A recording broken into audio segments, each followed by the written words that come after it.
السلام علیکم، میں ہوں صبا تنویر اور آپ دیکھ رہے ہیں KYJ نیوز۔ خبر شامل کرتے ہیں۔ پاکستان پیپلز پارٹی کے صدر و رکن صوبائی اسمبلی حلقہ PS 112 آصف موسیٰ، جنرل سیکرٹری عارف تنوری اور سیکرٹری اطلاعات جاوید بلوچ نے مدینہ کالونی کے SHO اور ہیڈ محرر کے ہمراہ 10 محرم الحرام کے موقع پر PS 112 کے مختلف علاقوں میں نکالے جانے والے جلوسوں اور سبیلوں کا دورہ کیا۔ اس موقع پر انہوں نے سیکیورٹی، صفائی، روشنی اور دیگر انتظامی امور کا تفصیلی جائزہ لیا۔ متعلقہ اداروں کو ہدایت بھی دی تاکہ عزاداران حسین کو کسی قسم کی پریشانی کا سامنا نہ ہو۔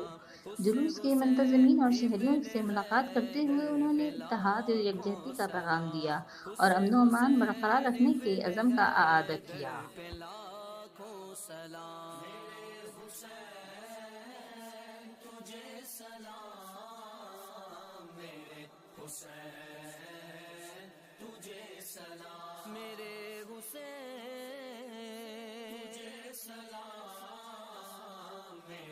حسین تجھے سلام، السلام یا حسین، السلام یا حسین، السلام یا حسین۔ جس کو دھوکے سے کوفے بلایا گیا، جس کو بیٹھے بٹھائے ستایا گیا،